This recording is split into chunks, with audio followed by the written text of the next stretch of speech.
મિત્રો આલ્કીનની પ્રક્રિયામાં આગળ વધીએ. આલ્કીન અલગ અલગ પ્રકારની પ્રક્રિયાઓ આપે. હાઇડ્રોજનેશન આપે, હેલોજિનેશન આપે, હાઇડ્રોહેલોજિનેશન આપે, પાણી સાથે આપે, ઓઝોનાલિસિસ કરી આપે. તો આ બધી જ રિએક્શનનું બરાબર આપણે વર્ક કરવાનું છે. એમાં સૌપ્રથમ બેઝિક ચર્ચા કરીએ હાઇડ્રોજન સાથેની પ્રક્રિયા. ચલો આલ્કીન તરીકે આપણે લઈએ એક ethene CH2 double bond CH2 અને એક લઈશું propyne CH3 CH double bond CH2. જો આપણે આલ્કીનમાં ઇથીન અથવા પ્રોપીનની Ni કાં તો Pt કાં તો પેલેડિયમ NiPt और Pd વડે હાઇડ્રોજનેશન પ્રક્રિયા કરીએ તો પાઈ બોન્ડ તૂટીને આલ્કેન બને છે CH3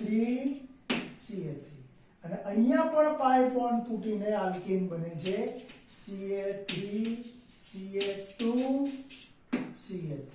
આનો મતલબ ઇથીનમાંથી ઇથેન મળે અને પ્રોપીનમાંથી પ્રોપીન મળે. મિત્રો આલ્કીનની Ni અથવા Pt અથવા Pd વડે હાઇડ્રોજનેશન પ્રક્રિયા કરવામાં આવે તો પાઈ બંધ તૂટીને આલ્કેન પ્રકારનો હાઇડ્રોકાર્બન પ્રાપ્ત થાય છે. આપણે નામ બતાવીશું અહીંયા ઇથીન, પ્રોપીન, ઇથેન અને પ્રોપીન. આ થઈ વાત હાઇડ્રોજનેશનની, હાઇડ્રોજન સાથેની પ્રક્રિયાની. મિત્રો ત્યારબાદ સેકન્ડ નંબર હેલોજન સાથેની પ્રક્રિયા એટલે કે X2 સાથેની પ્રક્રિયા. જ્યારે તમે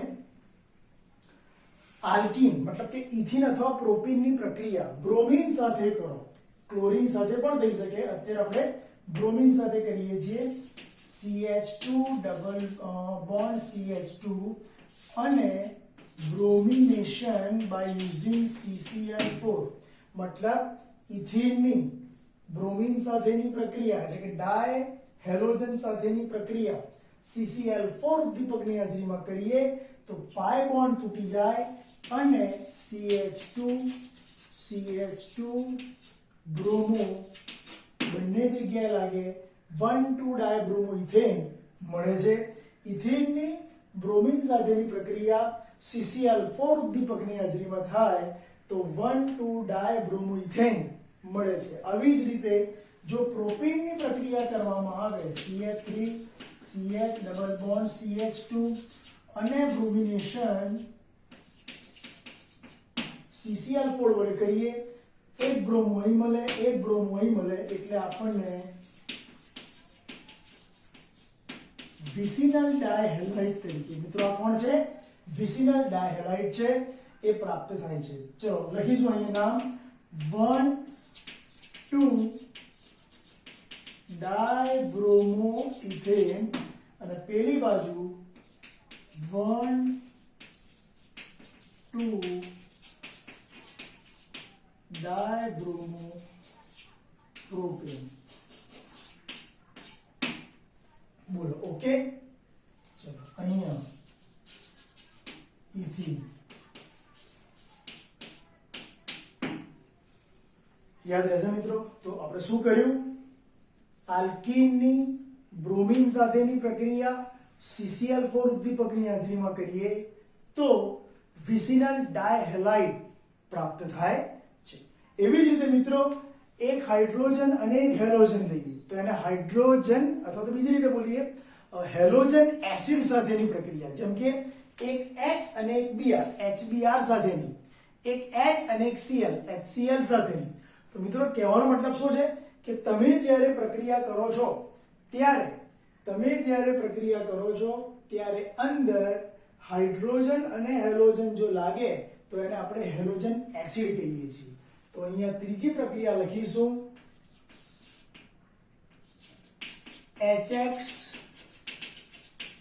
સાથેની પ્રક્રિયા. બોલો ક્લિયર? ઓકે. હવે લઈએ, માની લઈએ કે આપણી પાસે ઇથિન છે, તો ઇથિન એ સંમિત આલ્કીન કહેવાય. જ્યારે તમે સંમિત આલ્કીનની HBr સાથે પ્રક્રિયા કરો છો, કોની સાથે?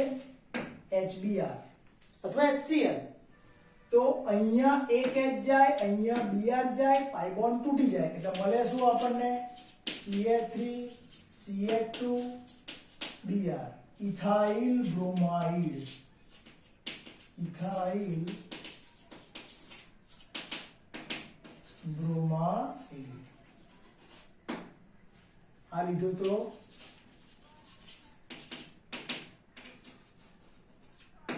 Ethene, right. હવે હું આ પ્રક્રિયાની અંદર ધારો કે અસંમિત આલ્કીન લઉં છું, એટલે કે CH3 છે, નીચે લખું છું CH3 CH double bond CH2, અને પ્રક્રિયા કરું છું HBr સાથે, બરાબર. તો મને શું મળશે? મને બે નિપજ મળી શકે, એક અને બે. એમાં H પર પ્લસ ચાર્જ છે, Br પર માઇનસ ચાર્જ છે. જો વિદ્યુત ઋણ ઘટક ઓછા હાઇડ્રોજન વાળા કાર્બન પર ચડે તો તમને મળે આ પ્રકારની નિપજ CH3CH, બરાબર. અને જો Br વધુ હાઇડ્રોજન વાળા કાર્બન પર લાગી જાય તો મળે CH3CH2CH2 અને Br. આ નિપજ મુખ્ય છે, પેલી નિપજ ગૌણ છે. મુખ્ય નિપજ અને ગૌણ નિપજ. નામ લખું છું આનું 2-bromo-propane 1-bromo-propane.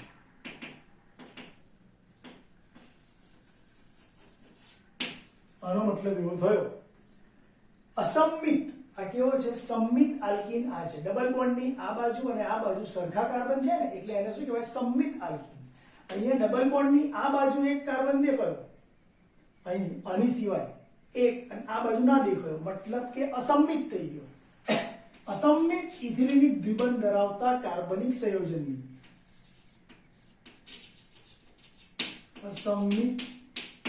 અસંમિત ઇથિલિનિક દ્વિબંધ ધરાવતા કાર્બનિક સંયોજનની અસમપ્રક્રિયક સાથેની પ્રક્રિયામાં પ્રક્રિયકનો વિદ્યુત ઋણ ઘટક એટલે કે Br- પ્રક્રિયકનો વિદ્યુત ઋણ ઘટક હંમેશા ઓછા હાઇડ્રોજન વાળા ઇથિલિનિક કાર્બન સાથે જોડાય. આ પ્રક્રિયામાં મુખ્ય નિપજ આપણને 2-bromopropane મળે. 1-bromopropane એ ગૌણ નિપજ છે. તો હું આ જે વસ્તુ લખી છે એને બતાવી દઉં છું નિયમ તરીકે. મિત્રો, જ્યારે નિયમની વાત આવે ત્યારે તમારે આટલું બતાવવું જ પડે. ફરી એક વખત આ શું છે? માર્કોનિકોફ નિયમ થઈ ગયો તૈયાર તમારો. હું લખું છું અહીંયા માર્કોનિકોફ નિયમ, બરાબર. ફરી એક વખત, અસંમિત ઇથિલિનિક દ્વિબંધ ધરાવતા કાર્બનિક સંયોજનની અસમપ્રક્રિયક સાથેની યોગશીલ પ્રક્રિયામાં પ્રક્રિયકનો ઋણ ઘટક હંમેશા ઓછા હાઇડ્રોજન વાળા કાર્બન સાથે જોડાય ત્યારે મુખ્ય નિપજ આપણને શું મળે છે? 2-bromopropane. જો ઋણ ઘટક વધારે હાઇડ્રોજન વાળા કાર્બન સાથે જોડાયો હોત તો તમને 1-bromopropane મળે, જે કઈ નિપજ છે? ગૌણ નિપજ છે. તો મિત્રો યાદ રાખીશું અહીંયા કે આખી વાત સમજાવ્યા બાદ ફરીથી માર્કોનિકોફ નિયમમાં અસંમિત ઇથિલિનિક દ્વિબંધ ધરાવતા કાર્બનિક સંયોજનની અસમપ્રક્રિયક સાથેની યોગશીલ પ્રક્રિયામાં પ્રક્રિયકનો વિદ્યુત ઋણ ઘટક હંમેશા ઓછા હાઇડ્રોજન વાળા ઇથિલિનિક કાર્બન સાથે જોડાય. બોલો ઓકે? ચલો મિત્રો, હવે મેં અત્યારે HX સાથેની પ્રક્રિયા કરી, મતલબ કે હાઇડ્રોહેલોજિનેશન કર્યું. પહેલા હાઇડ્રોજનેશન કર્યું, પછી હેલોજનેશન કર્યું, હવે હાઇડ્રો હેલો ભેગા થયા, હાઇડ્રો હેલોજનેશન કર્યું, એમાં પણ પાછો સંમિત અને અસંમિત. સંમિતની પ્રક્રિયાથી એક જ નિપજ મળે, પણ અસંમિતની પ્રક્રિયાથી અસંમિત આલ્કીન હોય તો બે નિપજ મળે, અને એના માટે લાગે માર્કોનિકોફ નિયમ. ફરી સમજાવું છું. અસંમિત ઇથિલિનિક દ્વિબંધ ધરાવતા કાર્બનિક સંયોજનની અસમપ્રક્રિયક સાથેની યોગશીલ પ્રક્રિયામાં પ્રક્રિયકનો વિદ્યુત ઋણ ઘટક હંમેશા ઓછા હાઇડ્રોજન વાળા ઇથિલિનિક કાર્બન સાથે જોડાય છે. હવે હું આની ક્રિયાવિધિ આપી રહ્યો છું મિત્રો, તો યાદ રાખીશું ક્રિયાવિધિમાં શું કરવાનું.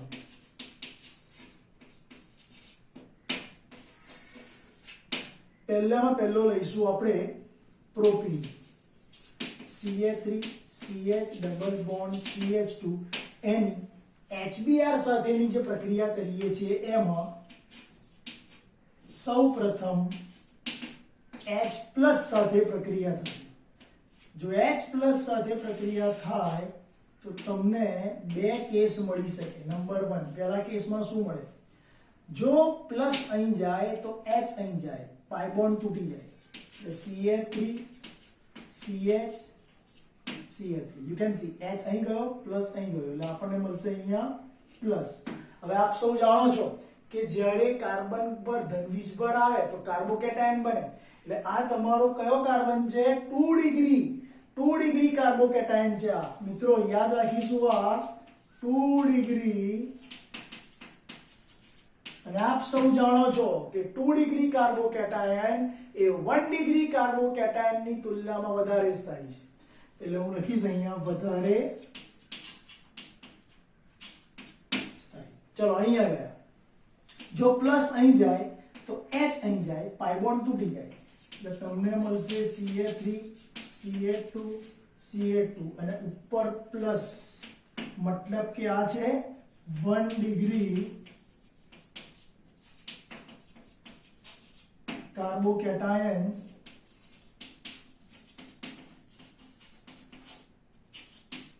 જે ઓછો સ્થાયી છે. હવે યાદ રાખીશું મિત્રો, 2 ડિગ્રી કાર્બોકેટાયન મળ્યો, 1 ડિગ્રી કાર્બોકેટાયન. પ્રોપીનની જ્યારે એસિડ એટલે કે H+ સાથે, પ્રોપીનની જ્યારે H+ સાથે પ્રક્રિયા કરવામાં આવે તો એક તરફ 2 ડિગ્રી કાર્બોકેટાયન બને, એક તરફ 1 ડિગ્રી કાર્બોકેટાયન બને. 2 ડિગ્રી કાર્બોકેટાયન સ્ટેબિલિટી વધુ હોય, 1 ડિગ્રી કાર્બોકેટાયન સ્ટેબિલિટી ઓછી હોય. પરંતુ હજુ જ્યારે Br- કેમ કે H+ લાવી લો, જો Br બાકી છે ને, તો Br- જ્યારે પ્રક્રિયા કરે તો એ Br- કાર્બન એટલે કે ધન વીજભારિત કાર્બન પર આક્રમણ કરે, એટેક કરે અને બંધ બનાવે, તો બીજા નંબરના કાર્બન પર બંધ બનશે. એટલા માટે તમને Ca3 CH2 Ca3 એટલે કે અહીંયા Br જોવા મળશે. આ થયો 2 બ્રોમોપ્રોપેન. અને અહીંયા સેમ વસ્તુ જ્યારે Br- સાથે પ્રક્રિયા થાય તો Br- પ્રથમ કાર્બન સાથે જોડાય અને તમને મળશે Ca3 CH2 CH2 Br. તો આનો મતલબ એવો થયો મિત્રો કે અહીંયા મળ્યો 2 ડિગ્રી કાર્બોકેટાયન, એમાંથી મળ્યો 2 બ્રોમોપ્રોપેન.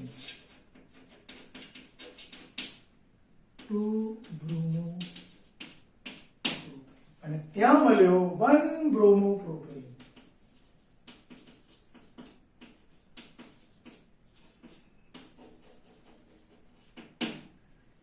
બોલો ઓકે. આનો મતલબ એવો થયો મિત્રો, પ્રોપીનની H+ સાથેની પ્રક્રિયાથી 2 ડિગ્રી કાર્બોકેટાયન મળે, 1 ડિગ્રી કાર્બોકેટાયન મળે, પરંતુ 2 ડિગ્રી કાર્બોકેટાયન વધુ સ્થાયી છે 1 ડિગ્રી કરતા.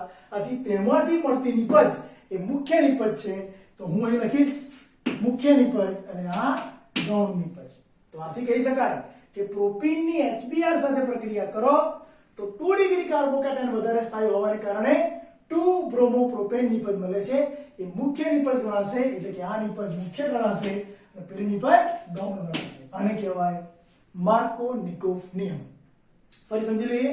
અસંમિત ઇથિલિનિક દ્વિબંધ ધરાવતા અસંમિત ઇથિલિનિક દ્વિબંધ ધરાવતા કાર્બનિક સંયોજનની અસમ પ્રક્રિયક સાથેની યોગશીલ પ્રક્રિયામાં પ્રક્રિયકનો ઋણ ઘટક હંમેશા ઓછા હાઇડ્રોજન વાળા ઇથિલિનિક કાર્બન સાથે જોડાય, જેને કહેવાય માર્કોનિકોવ નિયમ. તો મિત્રો અત્યારે આપણે શું કર્યું? હાઇડ્રોજન સાથે, હેલોજન સાથે, હાઇડ્રોહેલોજન સાથે ની 3 પ્રક્રિયાઓ જોઈ ગયા. ઓકે,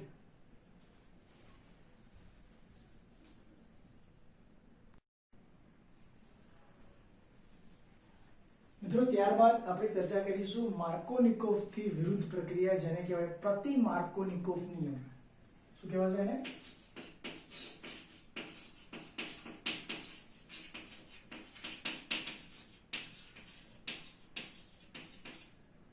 પ્રતિ માર્કોનિકોવ નિયમ. આનું બીજું નામ છે હરાશ અસર. હરાશ અસર અથવા બેન્ઝોઇલ પેરોક્સાઇડ અસર. એટલે કે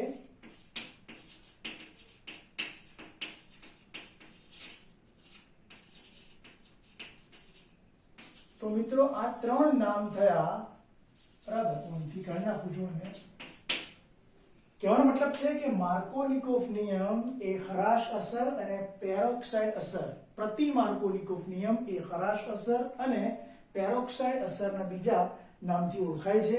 હવે અહીંયા આપણે શું કરવાનું છે? જેમાં માર્કોનિકોવમાં આપણે એવું લાયા કે હેલોજન એટલે કે ઋણ ઘટક વચ્ચે જતો હતો, અહીંયા સાઈડ પર જતો રહેશે. આનો સીધો મતલબ એવો થયો કે હું જો પ્રોપીનની પ્રક્રિયા કરું, પ્રોપીનની પ્રક્રિયા benzoyl peroxide C6H5CO twice O2, આ O મોટું લખવું પડશે ને, પ્રોપીનની બેન્ઝોઇલ પેરોક્સાઇડ સાથે અને HBr સાથે પ્રક્રિયા કરવામાં આવે તો બ્રોમો જશે કઈ વચ્ચે નહીં જાય. જો વચ્ચે જાય તો માર્કોનિકોવ થઈ જાય.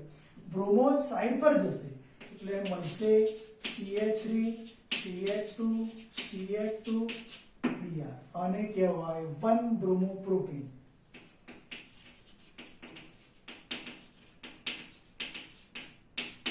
કહેવાનો મતલબ છે કે અસંમિત ઇથિલિનિક દ્વિબંધ, અસંમિત ઇથિલિનિક દ્વિબંધ ધરાવતા કાર્બનિક સંયોજનની HBr સાથેની પ્રક્રિયા બેન્ઝોઇલ પેરોક્સાઇડ ઉદ્દીપકની હાજરીમાં કરવામાં આવે તો માર્કોનિકોવ નિયમથી વિરુદ્ધ નિપજ એટલે કે 1 બ્રોમો પ્રોપેન પ્રાપ્ત થાય છે. આ અસર પ્રતિ માર્કોનિકોવ અસર તરીકે ઓળખાય અથવા તો આ નિયમ પ્રતિ માર્કોનિકોવ નિયમ તરીકે ઓળખાય, જેને હરાશ અસર અથવા પેરોક્સાઇડ અસર તરીકે પણ ઓળખીએ છીએ. મિત્રો એક મુદ્દો યાદ રાખવા જેવો છે કે આ પ્રક્રિયા પ્રતિ માર્કોનિકોવની પ્રક્રિયા HCl અને HI સાથે થઈ શકતી નથી, માત્ર ને માત્ર HBr સાથે જ થાય છે. આવું કેમ? શું રીઝન શું છે? તો યાદ રાખજો, અહીંયા HCl નો બંધ જ્યારે તૂટે તો આ બંધને તોડવા માટે ઊર્જાની જરૂર વધારે પડે છે.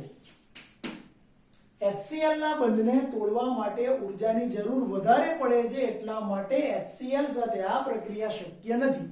અને HI જોડે આ પ્રક્રિયા કેમ શક્ય નથી સમજાવું.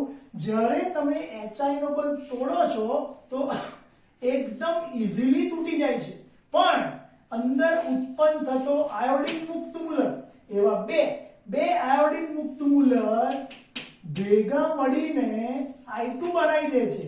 એટલે પ્રક્રિયા આગળ વધતી જ નથી. ફરી HCl ના અણુને તોડવા માટે ઊર્જા વધારે જરૂરી, HI ના અણુને તોડીએ છીએ ત્યારે આયોડિન મુક્ત મૂલક મળી જાય અને આયોડિન મુક્ત મૂલક, બરાબર, આયોડિન મુક્ત મૂલક I2 બનાવી દે છે એટલે નિપજ આપતી જ નથી. તો મિત્રો યાદ રાખીશું આપણે અહીંયા કે પ્રોપીનની HBr સાથેની પ્રક્રિયા જ્યારે બેન્ઝોઇલ પેરોક્સાઇડ ઉદ્દીપકની હાજરીમાં થાય ત્યારે 1 બ્રોમો પ્રોપેન મળે છે, એટલે કે માર્કોનિકોવ થી વિરુદ્ધ નિપજ મળે છે. એ વસ્તુને આપણે ક્રિયાવિધિ તરીકે સમજીએ. ચલો મને કહો, આ પ્રક્રિયામાં શું બન્યું હશે? સૌપ્રથમ બેન્ઝોઇલ પેરોક્સાઇડ લીધો, C6H5COO એવી રીતે બીજો O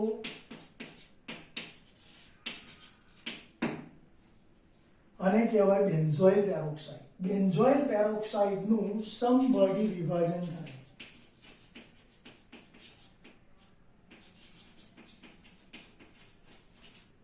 ત્યારે આટલો પાર્ટ રિમૂવ થાય એટલે તમને 2 ટાઈમ્સ C6H5CO મળે. અહીંથી સરખે ભાગે વિભાજન થયું એટલે મુક્ત મૂલક મળ્યું. તો જ્યારે બેન્ઝોઇલ પેરોક્સાઇડ નું સરખે ભાગે વિભાજન થાય ત્યારે એક મુક્ત મૂલક મળે. એ મુક્ત મૂલકમાંથી કાર્બન ડાયોક્સાઇડ નો અણુ દૂર થાય એવા કેટલા બે કાર્બન ડાયોક્સાઇડ ના અણુ દૂર થાય એટલે આ મુક્ત મૂલક રિંગ ઉપર આવે એટલે તમને મળે C6H5 ફિનાઇલ મુક્ત મૂલક. આને શું કહેવાશે? ફિનાઇલ મુક્ત મૂલક.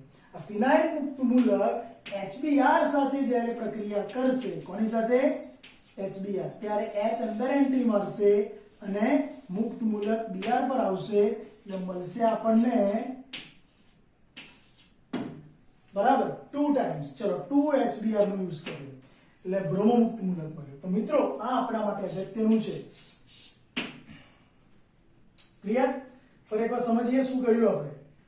જો જ્યારે બેન્ઝોઇલ પેરોક્સાઇડ નું સમભાગી વિભાજન થાય ત્યારે એક મુક્ત મૂલક મળે. એ મુક્ત મૂલકમાંથી કાર્બન ડાયોક્સાઇડ નો અણુ દૂર થાય એટલે ફિનાઇલ મુક્ત મૂલક બને.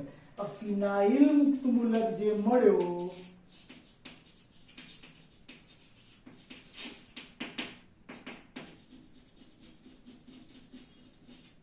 એ ફિનાઇલ મુક્ત મૂલક HBr સાથે પ્રક્રિયા કરીને બ્રોમો મુક્ત મૂલક આપે છે.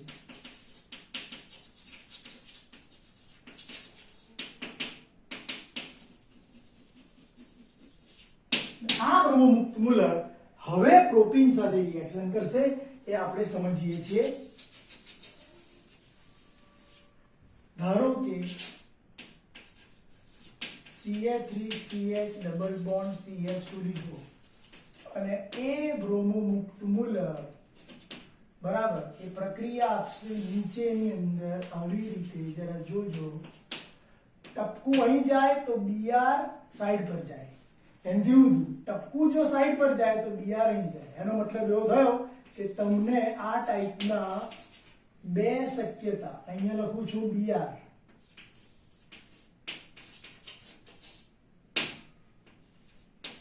બરાબર, અહીંયા ઊંધું એનાથી ટપકું વચ્ચે મૂકી દઈએ.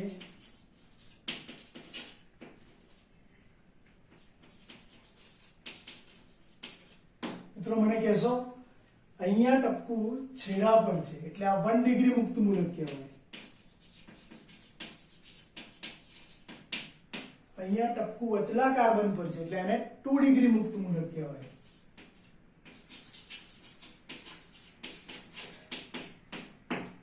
આપ સૌ જાણો છો કે 1 ડિગ્રી મુક્ત મૂલકની તુલનામાં 2 ડિગ્રી મુક્ત મૂલક એ વધારે સ્થાયી છે એટલે અહીંયા લખીશું ઓછો સ્થાયી. આ વધારે સ્થાયી. તો પછી હજુ તમારો આ મુક્ત મૂલક ફરી એક વખત HBr સાથે પ્રક્રિયા કરશે. મિત્રો શું કરશે? ફરી એક વખત HBr સાથે. તો એ વખતે થશે શું? હાઇડ્રોજન જે ખરો એ જગ્યા પર એન્ટ્રી મારશે અને તેનો મુક્ત મૂલક Br પર એન્ટ્રી મારશે એટલે સીધો અહીં દાખલ થવાને લીધે Ca3CH Br પણ ઓછો સ્થાયી છે એટલે આ ગૌણ નિપજ કહેવાય, રાઈટ? અને સાથે સાથે ટપકું Br પર આવ્યું એટલે Br મુક્ત મૂલક મળ્યું. એટલે બહુ કેવું થશે તો કે અહીંયા તમારો જે H છે એ સીધો આ જગ્યાએ લાગશે અને અહીંનો જે મુક્ત મૂલક છે Br પર લાગશે એટલે તમને મળશે Ca3 Ca2 Ca2 Br. ટપકું અહીં લાગે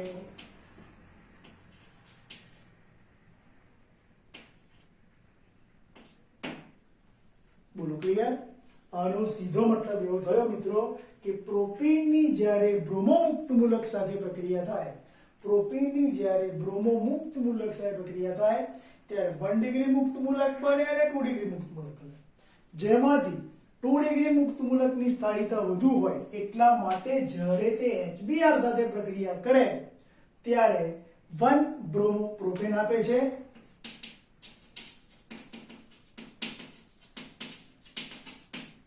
1 બ્રોમો પ્રોપેન આપે છે. એ જ મુખ્ય નિપજ તરીકે ઓળખાય છે. જ્યારે આ 2 બ્રોમો પ્રોપેન આપે છે જે ગૌણ નિપજ તરીકે ઓળખાય છે. બોલો ઓકે? તો યાદ રાખીશું આપણે ફરી એક વખત પ્રતિ માર્કોનિકોવ નિયમ, હાર્શ અસર અથવા પેરોક્સાઇડ અસર. લખવાનું કેવી રીતે? જ્યારે અસંમિત ઇથિલિનિક દ્વિબંધ ધરાવતા આલ્કીનની, અસંમિત ઇથિલિનિક દ્વિબંધ ધરાવતા આલ્કીનની HBr સાથેની પ્રક્રિયા બેન્ઝોઇલ પેરોક્સાઇડ ઉદ્દીપકની હાજરીમાં કરવામાં આવે તો માર્કોનિકોવ નિયમથી વિરુદ્ધ નિપજ પ્રાપ્ત થાય છે. આ અસર પ્રતિ માર્કોનિકોવ અસર તરીકે ઓળખાય છે. એટલે કે મળતી નિપજ 1 બ્રોમો પ્રોપેન પ્રાપ્ત થાય. અહીંયા 3 પદાર્થો છે, એક પ્રોપીન છે, એક HBr છે અને એક બેન્ઝોઇલ પેરોક્સાઇડ છે. સૌપ્રથમ બેન્ઝોઇલ પેરોક્સાઇડની આપણે ક્રિયાવિધિ જોઈ લઈએ. ક્રિયાવિધિમાં સૌપ્રથમ બેન્ઝોઇલ પેરોક્સાઇડનું સરખે ભાગે વિભાજન કરીએ, સમભાગી વિભાજન કરીએ તો આપણને પહેલા એક મુક્ત મૂલક મળશે.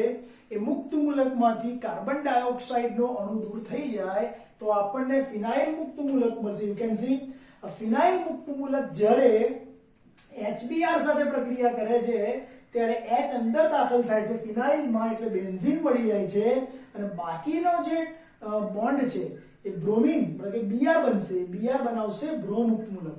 આમ ફિનાઇલ મુક્ત મૂલકમાંથી બ્રોમો મુક્ત મૂલક પ્રાપ્ત થાય છે. કેમ કે ફિનાઇલ મુક્ત મૂલકમાં માત્ર હાઇડ્રોજન દાખલ થઈ જાય તો બેન્ઝીન બની જાય અને મુક્ત મૂલક Br પર લાગી જાય તો બ્રો મુક્ત મૂલક બને. આમાંથી સૌથી વધુ ઇફેક્ટિવ બ્રોમો મુક્ત મૂલક છે. એટલે કે બેન્ઝોઇલ પેરોક્સાઇડનું સરખે ભાગે વિભાજન થાય તો મુક્ત મૂલક મળે જેમાંથી CO2 દૂર થાય, ફિનાઇલ મુક્ત મૂલક બને જેની HBr સાથે પ્રક્રિયા થાય તો બ્રો મુક્ત મૂલક બને. આ બ્રો મુક્ત મૂલક પ્રોપીન સાથે પ્રક્રિયા કરશે અને મિત્રો પ્રોપીન સાથે પ્રક્રિયા કરે તો બે કન્ડિશન આવે. જો તમારો મુક્ત મૂલક વચલા કાર્બન પર જાય તો બ્રોમિન છેડા પર જાય, એનાથી ઊંધું મુક્ત મૂલક છેડા પર જાય તો બ્રોમો વચ્ચે જાય. એટલે બે વસ્તુ બનાવી. એ બેમાંથી યુ કેન સી પહેલી જે છે એ 1 ડિગ્રી મુક્ત મૂલક છે કેમ કે કાર્બન જે કાર્બન પર ટપકું છે એવો કાર્બન બીજા એક કાર્બન સાથે અટેચ છે એટલે આ 1 ડિગ્રી કહેવાય. અહીંયા કાર્બન પર ટપકું છે એ કાર્બન બે કાર્બન સાથે અટેચ છે માટે એને 2 ડિગ્રી કહેવાય. અને આપ સૌ જાણો છો 1 ડિગ્રી મુક્ત મૂલક કરતા 2 ડિગ્રી મુક્ત મૂલકની સ્થાયીતા વધારે છે અને 2 ડિગ્રી મુક્ત મૂલકની સ્થાયીતા જો વધારે હોય તો HBr સાથે તે પ્રક્રિયા પામીને 1 બ્રોમો પ્રોપેન આપે, જ્યારે એની સામે 2 બ્રોમો એટલે કે તમારો જે 2 બ્રોમો 1 ડિગ્રી મુક્ત મૂલક છે એ HBr સાથે પ્રક્રિયા પામીને 2 બ્રોમો પ્રોપેન આપશે જે ગૌણ નિપજ આપશે. આમ કહી શકાય કે અસંમિત ઇથિલિનિક દ્વિબંધ ધરાવતા કાર્બનિક સંયોજનની બેન્ઝોઇલ પેરોક્સાઇડ ઉદ્દીપકની હાજરીમાં HBr સાથે પ્રક્રિયા કરવામાં આવે તો માર્કોનિકોવ કરતા વિરુદ્ધ નિપજ જોવા મળે. આ અસર પ્રતિ માર્કોનિકોવ અસર તરીકે ઓળખાય, ખાસ અસર તરીકે ઓળખાય. અહીં HCl HBr ની જગ્યાએ HCl વાપરી શકતા નથી. કેમ કે HCl જો વાપરવામાં આવે તો HCl ના બંધને તોડવા માટે H-Cl ના બંધને તોડવા માટે ઊર્જા વધુ વપરાય છે. આપણે HI નો યુઝ પણ નથી કરી શકતા. કેમ? તો કે જ્યારે HI ના બંધને તોડીને મુક્ત મૂલક આયોડિન બનાવીએ છીએ તો આયોડિન મુક્ત મૂલકો ભેગા થઈ જાય છે અને I2 બનાવી દે છે એટલે આ પ્રક્રિયા આપતા જ નથી. ઓકે.